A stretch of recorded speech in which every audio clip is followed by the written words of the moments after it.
Nerdy Sports Fan here with your post-game analysis for the Thursday night game, and man, was that one-sided. Denver, I honestly thought they were going to get run on quite a bit today, and they proved me wrong. Von Miller, he talked a lot of trash, but he backed it up. He told us that they were going to whoop up on him today, and he personally made sure of it. Got in there for a few sacks, caused some turnovers, probably some of the reason for turnovers that other people caught. He just was all over the place. Bradley Chubb's coming into his own. All of their strong defensive players that they have left from that amazing defense from a few years ago really showed up. Chris Harris did extremely well. He wasn't with the team at that point, but Dominic Pecco had a very strong game as well. Their run defense today showed up in a way that it hadn't previously. Weird. It's almost like Vance Joseph and Joe Webb are fighting for their jobs. The Denver faithful know that team does not tolerate losing. They lost last season. They haven't had two losing seasons in a row in an extremely long time. It's been since the 70s. So if Vance Joseph doesn't at least make it to 500 or get a winning season this year, he's out the door. So, yeah, he's coaching for his job, and when you do that and you go up against a team that's as bad as the Cardinals is, you show up.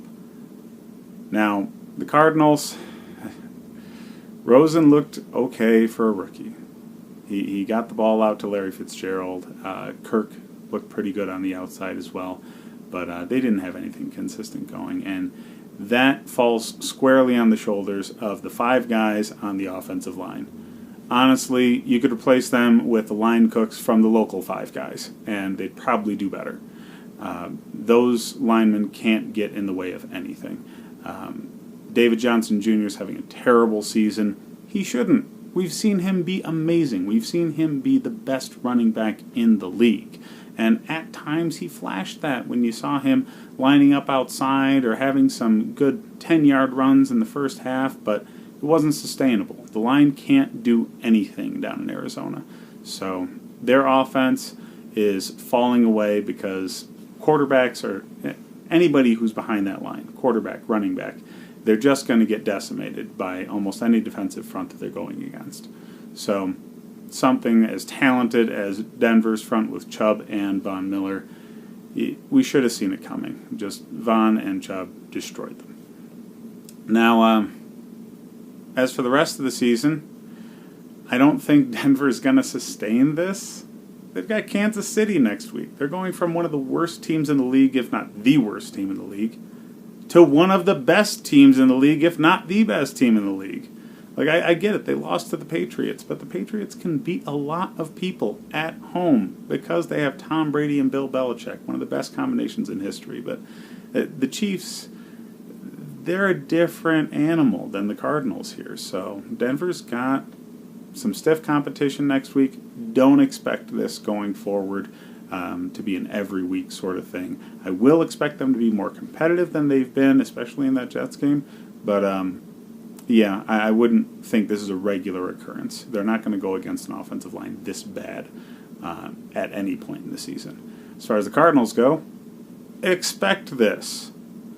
Every team in the league is going to look great against that Cardinals offensive front. They've got a lot of fixing to do down there.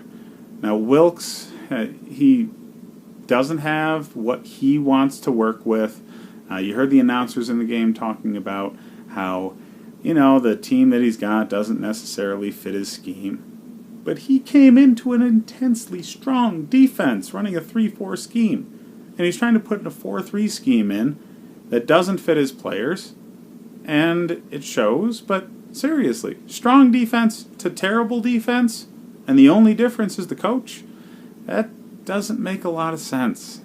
I mean, I've never been a fan of the trying to force a square peg in a round hole kind of thing that coaches do all over this league. How hard is it to develop what you do around the talent you have? People do it in other areas of the league. The Patriots do it all the time. I see them with offenses ranging all across the board.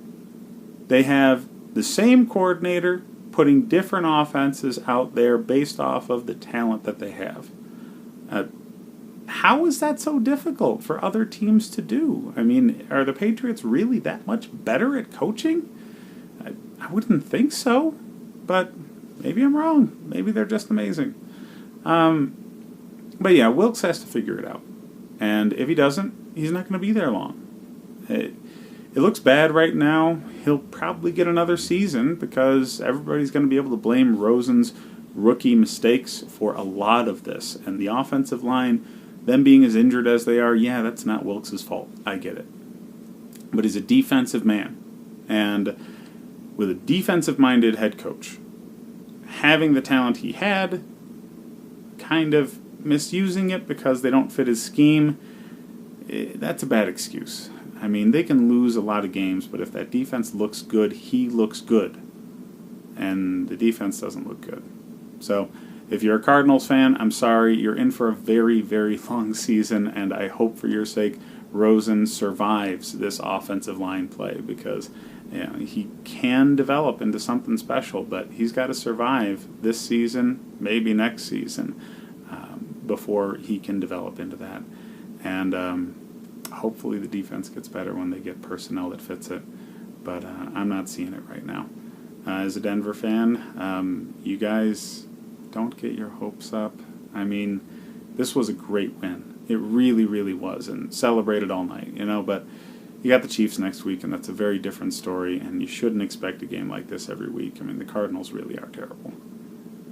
Well, if you like the content, please like and subscribe. Check out my other videos for the fantasy football breakdown of every individual game. You got some good stuff in there. Hit me up on my Instagram at The Nerdy Sports Fan. I give you my weekly fantasy football pick of the week and some nerdier stuff as well. So, like and subscribe, and I'll see you on the next week.